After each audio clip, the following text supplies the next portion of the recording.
اللہ الرحمن الرحیم۔ معزز ناظرین، پروگرام بیان القرآن کے ساتھ آپ کی خدمت میں ایک مرتبہ پھر حاضر ہیں۔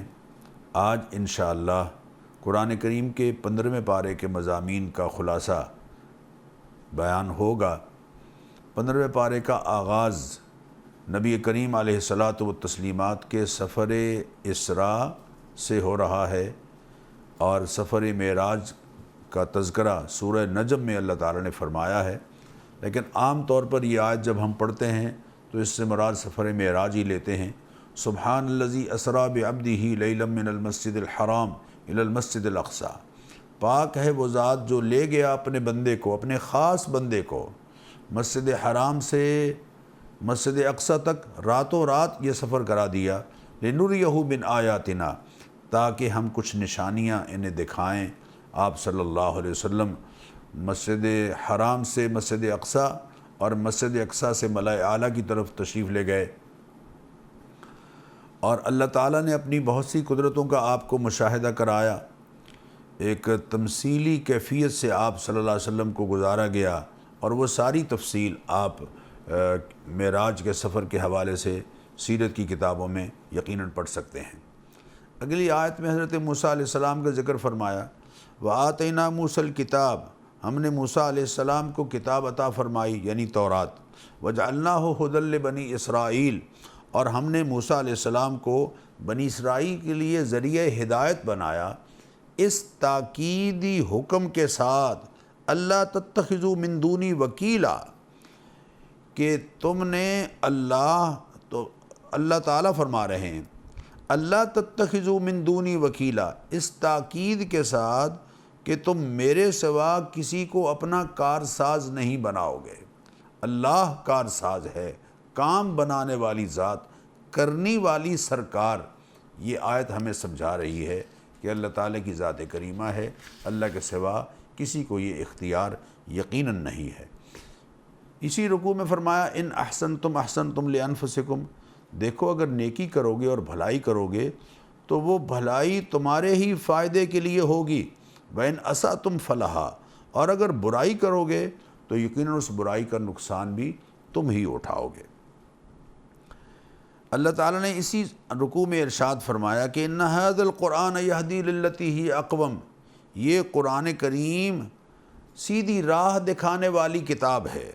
وَيُبَشِّرُ الْمُؤْمِنِينَ الَّذِينَ يَعْمَلُونَ الصَّالِحَاتِ، وَيُبَشِّرُ الْمُؤْمِنِينَ الَّذِينَ يَعْمَلُونَ الصَّالِحَاتِ، اور جو اعمال صالحہ بجا لاتے ہیں حالت ایمان کے ساتھ، ایمان کے ساتھ اعمال صالحہ بجا لاتے ہیں، ان کے لیے بشارت ہے کہ ان لہم اجرا کبیرا، ان کے لیے بہت بڑا اجر ہے۔ اور جو آخرت پر ایمان نہیں رکھتے، اعتدنا لہم عذابا علیما، ہم نے ان کے لیے بڑی دردناک سزا مقرر کر رکھی ہے۔ وَكُلَّ إِنسَانٍ، معزز ناظرین، یہ آیت ہم سب کے لیے بہت توجہ طلب ہے۔ کل انسان، ہر انسان، الزمناہ طائرہ فی عنقہ، اس کا کیا دھرا ہم نے اس کی گردن میں لٹکا دیا ہے، لٹکا دیں گے قیامت کے روز۔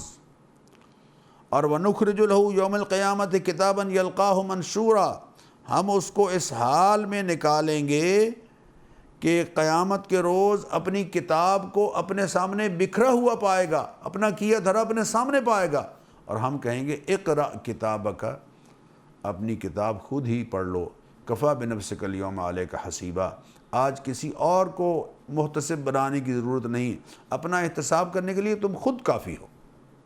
حضرت عمر فرمایا کرتے تھے، حاسبوا انفسکم قبل ان تحاسبوا، اپنا احتساب خود کرو اس سے پہلے کہ تمہارا احتساب کسی اور کے ہاتھ میں چلا جائے۔ کتاب سامنے بکھری ہوئی ہوگی، اور انسان اپنے اعمال کو من یعمل خیرا یرا ومن یعمل شرا یرا، جو رائی کے دانے کے برابر اچھے اعمال کیے ہوں گے وہ بھی دیکھ لے گا، اور ومن یعمل مثقال ذرۃ شرا یرا، اور جو رائی کے دانے کے برابر برے اعمال کیے ہوں گے وہ بھی اپنے سامنے دیکھ لے گا۔ ہاں معزز ناظرین، اس کا کرم دیکھیے کہ جن گناہوں پر توبہ کر لی ہوگی، اللہ تعالیٰ ان گناہوں کو سامنے دکھا کر اپنے بندے کو دوبارہ شرمندہ نہیں ہونے دیں گے۔ اس لیے یہ بات بہت غور طلب ہے جو اللہ یہاں سمجھا رہے ہیں، اور فرما رہے ہیں لا تزر وازرۃ وزر اخری، دیکھو وہ دن ایسا ہے کہ جس دن کوئی کسی اور کا بوجھ نہیں اٹھائے گا۔ وما كنا معذبین حتی نبعث رسولا، ہم جب تک ہدایت لوگوں کے سامنے رکھ نہ دیں اس وقت تک یقیناً اللہ تعالیٰ کی طرف سے ان پر بلا وجہ عذاب نازل نہیں ہوتا۔ اور ایک بڑی اہم بات سمجھائی کہ جب کسی بستیوں میں ہلاکت اللہ تعالیٰ کی طرف سے آ رہی ہوتی ہے تو وہ ہلاکت بلا وجہ سے نہیں آ رہی ہوتی۔ امرنا مترفیہا، وہاں کے صاحب ثروت اور خوشحال لوگوں کو ہم کچھ حکم دیتے ہیں، لیکن ففسقوا فیہا، وہ نافرمانیاں کرنے لگتے ہیں۔ جب سرمایہ دار طبقہ اور خوشحال طبقہ اللہ کی نافرمانیوں میں آگے بڑھ جاتا ہے تو پھر فحق علیہ القول، اللہ کا عذاب کا جو فیصلہ ہے وہ ثابت ہو جاتا ہے۔ فدمرناہا تدمیرا، اور پھر ہم ان بستیوں کو پوری طرح برباد کر کے رکھ دیتے ہیں۔ معلوم ہوا سرمایہ دار اور خوشحال طبقے کی ذمہ داری زیادہ ہے کہ وہ اللہ تعالیٰ کی فرما برداری والے کام کرنے والے بنے۔ ایسا نہ ہو کہ سرمایہ کے بل بوتے پر اور دولت کے بل بوتے پر وہ اللہ کے گناہ، اللہ کی نافرمانی میں جری ہو جائیں اور نتیجتاً وہ بھی اللہ کی عذاب کی لپیٹ میں آ جائیں، اور ان کے ساتھ دوسرے بھی دنیا میں رہنے والے اللہ تعالیٰ کی گرفت میں آ جائیں۔ اس لیے کہ اللہ نے فرمایا واتقوا فتنۃ لا تصیبن الذین ظلموا منکم خاصہ، بچو اس آزمائش سے کہ صرف ظالموں پر نہیں پڑتی بلکہ ان کے ظلم کا اثر باقی لوگوں پر بھی ہو جاتا ہے۔ اور پھر اللہ تعالیٰ نے یہ بات سمجھائی کہ ومن اراد الآخرۃ، دیکھو اعمال کی قبولیت کے لیے 3 شرطیں بیان فرمائیں کہ جو شخص یہ چاہتا ہے کہ اس کے اعمال قبول ہوں اس کے لیے 3 شرطیں ہیں۔ ومن اراد الآخرۃ وسعى لها سعيها وهو مؤمن، یہ 3 شرطیں ہیں۔ ایمان ہو، اخلاص ہو، اور تعلیمات نبویہ کے مطابق ہو، سنت کی اپروول اور کنفرمیشن ہو۔ ایمان، اخلاص اور اتباع سنت، یہ 3 کام جب ہوں گے تو وہ عمل اللہ تعالیٰ کے ہاں قبول ہوگا۔ نیکی اگر اخلاص کے بغیر ہے، یا چیریٹی اگر ایمان کے بغیر ہے، یا کوئی عمل جو اس کو ہم ثواب سمجھ کر رہے ہیں لیکن اس کو سنت کی کنفرمیشن اور اپروول حاصل نہیں ہے، سنت کی تصدیق نہیں ہے، تو وہ کھوٹا سکہ ہے۔ ایسے لوگ کل قیامت کے دن حضور نے فرمایا کھوٹا سکہ چلانے کے جرم میں اللہ تعالیٰ کے ہاں پکڑے جائیں گے، اور میں کہوں گا سحقاً سحقاً، میری آنکھوں سے دور ہو جاؤ، دور ہو جاؤ، لمن غیر بعدی، جنہوں نے میرے دین کو میرے بعد بدل کر رکھ دیا ہے۔ اس کے بعد معزز ناظرین میں آپ سے درخواست کروں گا کہ صرف آج کی گفتگو پر نہ جائیے، بلکہ جب بھی آپ کو موقع ملے یہ سورہ بنی اسرائیل کا 3 اور 4 رکوع بار بار پڑھیے، خدا را اس کو بار بار پڑھیے۔ یہ 4 اور 5واں رکوع اس کو بار بار پڑھیے، یہ بہت غور طلب ہے، یہ بہت غور طلب ہے۔ مدینہ منورہ کی ریاست کا اخلاقی اور معاشرتی منشور ہے جو اللہ تعالیٰ نے 18 دفعات کی صورت میں ان 2 رکوعوں میں اللہ تعالیٰ نے بیان فرمایا ہے۔ یہ آیات وہ ہیں جو ہمیں بار بار ریپیٹ کرنی چاہیے، پڑھنی چاہیے۔ کیا ہے؟ ذرا غور کیجئے۔ لا تجعل مع اللہ الہا آخر، اللہ تعالیٰ کے ساتھ کسی کو الہ مت بناؤ۔ 1، وَقَضَىٰ رَبُّكَ أَلَّا تَعْبُدُوا إِلَّا إِيَّاهُ، اللہ تعالیٰ نے تمہارے لیے فیصلہ کر دیا ہے کہ اللہ کے ساتھ کسی اور کو اس کی عبادت میں شریک مت کرو۔ 1 بات۔ 2 باتیں، لا تعبدوا الا ایاہ، اللہ کے عبادت تم صرف اللہ کی کرو۔ 3 بات، وبالوالدین احسانا، والدین کے ساتھ حسن سلوک کرو۔ اما یبلغن عندک الکبر احدہما او کلاہما فلا تقل لہما اف، اگر وہ دونوں بوڑھے ہو جائیں یا ان میں سے کوئی ایک بوڑھا ہو جائے اف تک نہ کہو۔ لا تنہرہما، جھڑکیاں مت دو۔ اللہ اکبر۔ وقل لہما قولا کریما، احترام کے ساتھ بات کرو۔ واخفض لہما جناح الذل من الرحمہ، عاجزی کے ساتھ شفقت کی بنا پر اپنے پہلو ان کے سامنے جھکائے رکھو۔ وقل رب ارحمہما کما ربیانی صغیرا، اور ان کے لیے دعائیں کیا کرو کہ اے اللہ جیسے انہوں نے بچپن میں مجھے پالا پوسا ہے، اے اللہ تو ان پر رحم فرما۔ یہ 5 باتیں ہیں جو والدین کے بارے میں اللہ تعالیٰ حکم دے رہے ہیں، وہ والدین مہربان ہوں یا والدین سختی کرنے والے ہوں، مسلمان ہوں یا کافر ہوں، اللہ اکبر اللہ اکبر، والدین کا یہ جو 5 باتیں اللہ نے یہاں بیان فرمائی ہیں، ان کا لحاظ بہر صورت کرنا ہے۔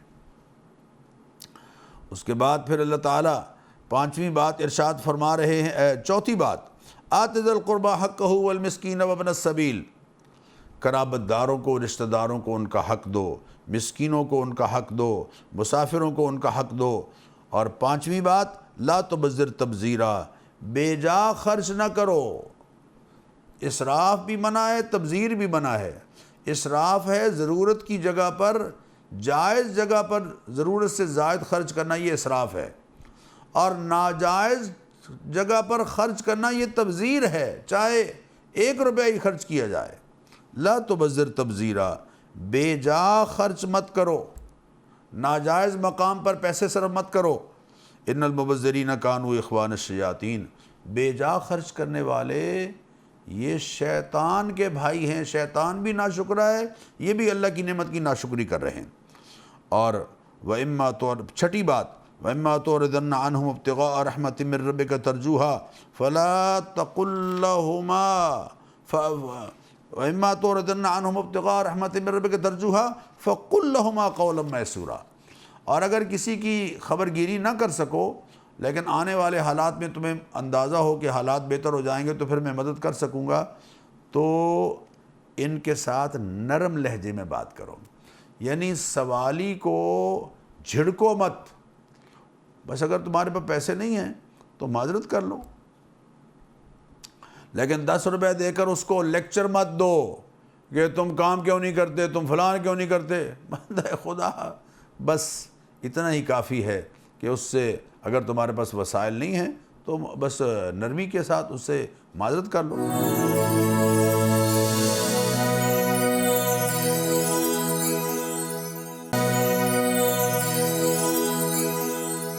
پھر آگے اللہ تعالیٰ نے 7ویں بات جو سمجھائی کہ لا تجعل یدک مغلولۃ الی عنقک، نہ تو اپنا ہاتھ گردن سے باندھ لے کہ جیب کی طرف جائے ہی نہ اور اس میں سے پیسے نکل کر غریبوں کے پاس جائیں ہی نہ، ولا تبسطھا کل البسط، اور نہ اتنا کھلا چھوڑ دے کہ جو کچھ آیا ہے فوراً خرچ کر بیٹھے اور پھر اس کے بعد حسرت کرتا رہے۔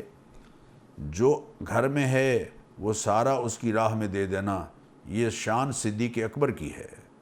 ہمیں اتنا ہی اس کا خیال رکھنا ہے کہ والذین اذا انفقوا لم یسرفوا ولم یقتروا وکان بین ذلک قواما، ہماری خوبی یہ ہونی چاہیے کہ جو اللہ نے تمہیں دیا ہے اس میں نہ تو بخل کرو اور نہ اسراف کرو، درمیانی اعتدال کے راستے سے اللہ کی راہ میں خرچ کرو۔ پھر نئے رکوع کا آغاز ہو رہا ہے، 8ویں بات ارشاد فرمائی لا تقتلوا اولادکم خشیۃ املاق۔ معزز ناظرین، اللہ سمجھا رہے ہیں افلاس اور غربت کے ڈر سے اپنی اولاد کو قتل مت کرو۔ اولاد کو قتل کرنے آنے والا، میں تو آ گیا ہوں دنیا میں، اوروں کو نہیں آنا چاہیے۔ بندگان خدا، وسائل رزق پر اپنا سرمایہ خرچ کرو، وسائل رزق بڑھاؤ۔ پاکستان کو اللہ تعالیٰ نے جو زمین عطا فرمائی ہے، پاکستان میں 63-64% ینگ جنریشن، یہ جو افرادی قوت ہے اس سے فائدہ اٹھایا جائے، اور پاکستان میں جو زمین ہے الحمدللہ زرعی، جہاں زراعت کے لیے سازگار زمین، وہ اس میں سے بہت بڑا رقبہ ہے زمین کا جو ابھی تک ویسے ہی ویران پڑا ہے، اسے آباد کیا جائے، وسائل رزق بڑھائے جائیں۔ اور فرمایا وَلَا تَقْرَبُوا الزِّنَا، بدکاری اور زنا کے قریب بھی نہ جاؤ۔ پھر فرمایا 10ویں بات لا تقتلوا النفس التي حرم اللہ الا بالحق، ناحق کسی کو قتل مت کرو۔ 11ویں بات لا تقربوا مال الیتیم، یتیم کے مال کے قریب بھی نہ جاؤ۔ 12ویں بات اوفوا بالعہد، وعدے پورے کرو، ان العہد کان مسئولا، وعدوں کے بارے میں اللہ تعالیٰ کے ہاں پوچھ ہوگی۔ 13ویں بات اوفوا الکیل اذا کلتم وزنوا بالقسطاس المستقیم، پیمانے پورے بھر کے دو، جب ناپو اور تولو تو پیمانے درست ترازو کے ساتھ پورے بھر کے دو، ناپ تول میں کمی نہ کرو۔ 15ویں بات، لا تقف ما لیس لک بہ علم، مت پیچھے پڑو ایسی بات کے کہ جس کا تمہیں علم نہیں ہے، اور بغیر علم کے اس کو آگے نشر کرنا شروع کر دو۔ ان السمع والبصر والفؤاد کل اولئک کان عنہ مسئولا، آنکھ، کان اور یہ جو مرکز حواس ہے، دل و دماغ، اس کے بارے میں کل قیامت کے دن تم سے پوچھا جائے گا۔ چھٹی بات، لا تمشی فی الارض، 16ویں بات معاف کیجیے، لا تمشی فی الارض مرحا، زمین پر اکڑ کر مت چلو۔ انک لن تخرق الارض ولن تبلغ الجبال طولا، ٹھڈے مار کر تم زمین کو پھاڑ نہیں سکتے، اور ایڑیاں اٹھا اٹھا کر غرور سے چل کے تم پہاڑ کی بلندیوں کو نہیں پہنچ سکتے۔ 17ویں بات، لا تجعل مع اللہ الہا آخر، پھر تکرار کے ساتھ دہرایا جا رہا ہے، اللہ کے ساتھ کسی اور کو الہ مت بناؤ۔ اور 18ویں بات، افاصفاکم ربکم بالبنین، اللہ کے بیٹے بناتے ہو، واتخذوا من الملائکۃ اناثا، اور فرشتوں کو اللہ کی بیٹیاں بناتے ہو، یہ بہت بڑی بات ہے جو تم کہہ رہے ہو، اس سے بھی باز آنا۔ معزز ناظرین، یہ 18 باتیں ہیں جنہیں ہم نے اپنی زندگی میں جن کاموں سے روکا گیا ہے ان سے رکنا ہے، اور جن کو کرنے کا حکم دیا گیا ہے ان کو کرنا ہے۔ اور میں آپ سے پھر درخواست کرتا ہوں کہ یہ تیسرا اور چوتھا رکوع، یہ اس کو بار بار پڑھیں، خود بھی پڑھیں اور اپنے اہل و عیال کو بھی سنائیں، اور اللہ ہمیں اپنے ان ساری باتوں کو اپنی زندگی میں لانے کی توفیق عطا فرمائے۔ پھر اللہ تعالیٰ اپنے حبیب کریم علیہ الصلاۃ والتسلیمات کو نماز کی ادائیگی کا حکم دے رہے ہیں۔ معزز ناظرین، یہ یوں سمجھ لیجئے کہ 5 نمازیں اللہ تعالیٰ اس آیت میں ذکر فرما رہے ہیں، اقم الصلاۃ لدلوک الشمس الی غسق اللیل وقرآن الفجر۔ اے حبیب صلی اللہ علیہ وسلم، آپ نماز پڑھیے زوال آفتاب سے لے کر زوال، ایک تو یہ ہے سورج کا بالکل عین سر سے ڈھلنا، یہ ایک زوال ہے، دوسرا آپ سامنے دیکھ رہے ہیں، آپ کی نگاہوں سے ڈھلنا، یہ دوسرا ہے، اور ایک اس کا غروب ہو جانا، یہ تیسرا ہے۔ اگرچہ ہم دوسرے تیسرے کو زوال کا لفظ کے ساتھ تعبیر نہیں کرتے، لیکن ہے بہرحال ڈھلنا۔ ایک سورج وہاں ڈھلا ہے بالکل عین اوپر، جو ظہر کی نماز، اور جب نگاہوں سے ڈھلا ہے عصر کی نماز، اور جب بالکل نگاہوں سے پوشیدہ ہو گیا ہے، ڈھل گیا ہے، یہ مغرب کی نماز، الی غسق اللیل، رات کے اندھیرے تک، عشاء کی نماز، وقرآن الفجر، اور فجر کی نماز، ان قرآن الفجر کان مشہودا، جب فجر کی نماز پڑھی جاتی ہے تو فرشتے حاضر ہوتے ہیں، یعنی وہ فرشتے جو رات کا ریکارڈ لے کر اللہ تعالیٰ کی حضور میں جا رہے ہوتے ہیں، وہ اس وقت موجود ہوتے ہیں۔ پھر اللہ نے اپنے حبیب کریم علیہ الصلاۃ والتسلیمات سے تہجد کے بارے میں فرمایا کہ آپ تہجد بھی پڑھیں، یہ ایک زائد عبادت ہے جو آپ کے لیے ہے۔ عسیٰ ان یبعثک ربک مقاما محمودا، اور اس کی برکت سے اللہ تعالیٰ آپ کو مقام محمود عطا فرمائیں گے۔ مقام محمود جنت میں وہ مقام ہے جو صرف اور صرف ایک ہستی کو حاصل ہوگا، اور وہ ہستی سیدنا حضرت محمد الرسول اللہ صلی اللہ علیہ وسلم کی ذات کریمہ ہے۔ جب اذان ہوتی ہے تو اذان کے بعد ہم جو دعا کرتے ہیں، وَابْعَثْهُ مَقَامًا مَحْمُودًا الَّذِي بَعَثْتَهُ، اس سے مراد بھی یہی مقام محمود ہے جس کا اللہ نے اپنے حبیب کریم علیہ الصلاۃ والتسلیمات کے ساتھ وعدہ فرمایا ہے۔ پھر مدینہ منورہ کی ریاست کو قائم کرنے کے لیے مدینہ منورہ کی طرف جو ہجرت ہو رہی ہے، اس کے موقع پر اللہ نے جو دعا آپ سے کروائی اور آپ کو سکھائی، اس کا ذکر ہے۔ رب ادخلنی مدخل صدق، اے اللہ جہاں تو لے کے جا رہا ہے مجھے سچائی کے ساتھ لے کے جا۔ وادخلنی واخرجنی مخرج صدق، اور جو مکہ سے نکال رہا ہے یہاں بھی سچائی کے ساتھ۔ واجعل لی من لدنک سلطانا نصیرا، اور اے پروردگار مجھے اقتدار کو میرا مددگار بنانا، اقتدار کو یعنی ایسا اقتدار ہو جس میں تیری مدد شامل حال ہو۔ اور جاء الحق وزہق الباطل، حق آ چکا ہے اور باطل مٹ گیا ہے۔ ان الباطل کان زہوقا، آپ اعلان کر دیجئے کہ باطل کے لیے یقیناً مٹنا ہے۔ وَنُنَزِّلُ مِنَ الْقُرْآنِ مَا هُوَ شِفَاءٌ وَرَحْمَةٌ لِّلْمُؤْمِنِينَ، اور ہم نے یہ قرآن اتارا ہے، یہ شفا ہے اور رحمت ہے مومنین کے لیے، اس میں اللہ تعالیٰ نے روحانی شفا رکھی ہے۔ پھر اللہ تعالیٰ نے اپنے حبیب کریم علیہ الصلوۃ والتسلیمات سے فرمایا کہ ان سے کہیے کہ قرآن جیسی کوئی کتاب لاؤ، اگر تم قرآن پر ایمان نہیں لاتے تو سارے سارے انسان اور جنات سب جمع ہو جائیں اور اس جیسی کتاب لے آئیں، لا یاتون بمثلہ، ایسی کتاب تم یقیناً نہیں لاؤ گے۔ حضور اکرم صلی اللہ علیہ وسلم سے مطالبات کر رہے ہیں کہ دیکھیے آپ ہمارے لیے کوئی زمین سے چشمہ نکالیں، یا کوئی کھجوروں کا اور انگوروں کا آپ کا باغ ہونا چاہیے، اور ایسا باغ ہونا چاہیے کہ جس کے ارد گرد نہریں چل رہی ہوں بہترین طریقے سے، یا آسمان سے توبہ نعوذ باللہ جو آپ کہتے ہیں کہ عذاب آئے گا تو آسمان کو ہم پر گرا دیجئے، اور یا یہ ہے کہ فرشتے اور اللہ ہمارے سامنے آ جائیں، یا آپ کا گھر سونے کا ہونا چاہیے، یا آپ ہمارے سامنے آسمان پر چڑھ کے جائیں اور ہم اس وقت تک یقین نہیں کریں گے جب اتریں تو آپ کے ہاتھ میں کتاب ہو جس کو ہم خود پڑھ سکیں۔ آپ فرما دیجئے جتنے تم مطالبات کر رہے ہو یہ میرے لائق نہیں ہیں، سبحان ربی، میرا رب پاک ہے، حل کنت الا بشر رسولا، میں تو ایک آدمی ہوں جسے اللہ تعالیٰ نے رسول بنا کر بھیجا ہے، یہ جو مطالبے تم مجھ سے کر رہے ہو یہ تو اللہ تعالیٰ کی کرنے کے کام ہیں، میرے کرنے کے کام نہیں ہیں۔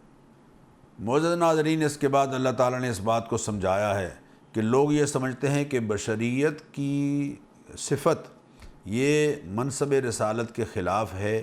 آپ ان کو بتا دیجئے کہ اگر زمین میں فرشتے بس رہے ہوتے تو ہم آسمان سے کسی فرشتے کو نبی بنا کر بھیجتے، چونکہ زمین میں انسان بس رہے ہیں، اس لیے انسانوں میں سے کامل ترین انسان کو بطور ماڈل ہم نے رسول اور نبی بنا کر بھیجا ہے۔ اور پھر بخیلی کا تذکرہ ہے کہ لو انتم تملکون خزائن رحمت ربی اذا لامسکتم خشیۃ الانفاق، اگر تم میرے رب کے رحمت کے خزانوں کے مالک بن جاتے تو خرچ ہونے کے ڈر سے تم ان کو روک کر رکھتے۔ یہ انسانی مزاج کا اللہ تعالیٰ نے ذکر فرما دیا ہے۔ پھر اللہ اس سورت کے آخر میں فرما رہے ہیں ادعوا اللہ او ادعوا الرحمن، اللہ کو اللہ کے نام کے ساتھ پکارو یا رحمان کے ساتھ نام کے ساتھ پکارو، ایما تدعو فلہ الاسماء الحسنی، جس نام سے بھی پکارو گے اس کے بڑے عمدہ اور اچھے نام ہیں، جس نام سے بھی پکارو گے یقیناً تمہارے لیے گنجائش ہے۔ لا تجہر بصلاتک ولا تخافت بہا، بہت چلا کر بھی نماز میں قرات نہ کرو، اور بالکل پست بھی اتنی نہ ہو کہ پتہ ہی نہ چلے، جو منہ بند کے اگر کچھ کر کے پڑھ رہا ہے تو یقینی بات ہے وہ پڑھنا شمار نہیں ہوگا۔ وابتغ بین ذالک سبیلا، اور جن نمازوں میں قرات ہوتی ہے درمیانی راہ اختیار کرو۔ اور پھر اللہ نے اپنے حبیب کریم علیہ الصلوۃ والتسلیمات سے اعلان کروایا الحمدللہ الذی لم یتخذ ولدا، آپ کہہ دیجئے کہ میں اقرار کر رہا ہوں سب تعریفیں اس اللہ کے لیے ہیں جس نے کسی کو نہ بیٹا بنایا ہے، ولم یکن لہ شریک فی الملک، اور بادشاہی میں کوئی اس کا شریک نہیں ہے، ولم یکن لہ ولی من الذل، اور اپنی کمزوری کی بنا پر کسی کو اپنا مددگار نہیں بنایا۔ اللہ اکبر، اللہ اکبر، وہ نقص سے اور کمزوریوں سے پاک ہے۔ وکبرہ تکبیرا، اور اس کی کمال درجے کی بڑائی کو اللہ اکبر کہہ کر اس کی بڑائی کو بیان کرتے رہو۔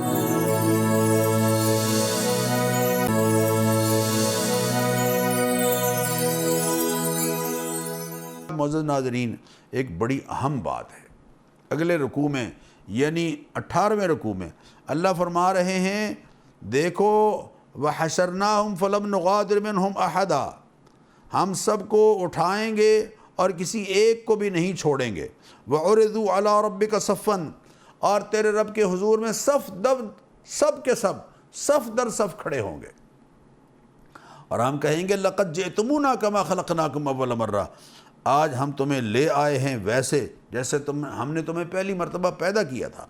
بل زعمتم ان لن نجعل لکم موعدا، تم تو کہتے تھے جناب پیشی کے وقت کو کس نے دیکھنا ہے، کوئی مقرر نہیں ہے، کوئی مقرر وقت نہیں ہے، ہم تم کہتے تھے اے جگ مٹھا اگلا کہنے ڈٹھا، کس نے جانا ہے۔ وَوَضِعَ الْكِتَابِ، کتاب رکھی جائے گی، اعمال نامہ رکھا جائے گا، فَتَرَى الْمُجْرِمِينَ مُشْفِقِينَ مِمَّا فِيهِ، تو تم دیکھو گے کہ مجرم ڈر رہے ہوں گے اس میں جو کچھ درج ہے اس کی وجہ سے۔ وَيَقُولُونَ يَا وَيْلَتَنَا مَا لِهَذَا الْكِتَابِ، اور کہیں گے کاش یہ کیسی ہے یہ کتاب، ہائے ہماری کم بختی، کیسی ہے یہ کتاب، لا یغادر صغیرۃ ولا کبیرۃ الا احصاها، جس نے چھوٹی بڑی کسی بات کو چھوڑا نہیں ہے، ولا یظلم ربک احدا۔ ہاں یہ جملہ بہت غور طلب ہے، ووجدوا ما عملوا حاضرا، جو کچھ وہ کر کے لائے ہوں گے اپنے اعمال کو اپنے سامنے پائیں گے، اپنا کیا دھرا اپنے سامنے پائیں گے۔ ولا یظلم ربک احدا، تیرا رب کسی کے ساتھ زیادتی اور ظلم نہیں کرے گا۔ میں درخواست کروں گا کہ یہ آیت نمبر 47، 48 اور 49 ان کو بار بار پڑھا جائے۔ المال والبنون زینت الحیات الدنیا، مال اور بیٹے یہ دنیا کی زندگی کے رونقیں ہیں۔ والباقیات الصالحات خیر عند ربک ثوابا وخیر عملا، اور باقی رہنے والی نیکیاں ہی بہتر ہیں تیرے رب کے ہاں نتیجے کے لحاظ سے، اور امید کے اعتبار سے یہی بہتر ہے، کیونکہ ان پر ہی اللہ تعالیٰ کے ہاں تمہارے لیے نتائج ہوں گے، اور ان کے مطابق ہی تمہارے ساتھ اللہ تعالیٰ سلوک فرمائیں گے۔ پھر اللہ تعالیٰ نے قصہ آدم و ابلیس کا یہاں ذکر فرمایا ہے، اور بڑی تفصیل کے ساتھ ذکر فرمایا ہے، اور فرمایا ہے کہ دیکھو انسان بڑا جھگڑالو ہے، وَكَانَ الْإِنسَانُ أَكْثَرَ شَيْءٍ جَدَلًا، بڑا جھگڑالو ہے، اس کو اپنے حالات پر نظر رکھنی چاہیے۔ اللہ سے جھگڑا اچھا نہیں لگتا، اللہ سے جھگڑا اچھا نہیں لگتا۔ پھر اللہ فرماتے ہیں وَرَبُّكَ الْغَفُورُ ذُو الرَّحْمَةِ، اے میرے محبوب آپ ان کو بتا دیجئے آپ کا رب بہت بخشنے والا ہے، بڑا رحم فرمانے والا ہے۔ لَوْ يُؤَاخِذُهُمْ بِمَا كَسَبُوا لَعَجَّلَ لَهُمُ الْعَذَابَ، اگر تمہارے کرتوتوں کی وجہ سے اور تمہارے اعمال کی وجہ سے تمہیں پکڑنے لگے تو پھر اپنی سزا بہت جلد اللہ تعالیٰ لے آئے، لیکن ایسا نہیں ہوتا۔ بل لہم موعد لن یجدوا من دونہ موئلا، اللہ نے مہلت دے رکھی ہے ان کے لیے، ایک وقت مقرر ہے، ایسا وقت مقرر کہ اس سے بچ کر نکلنے کی کوئی راہ یقیناً نہیں پائیں گے۔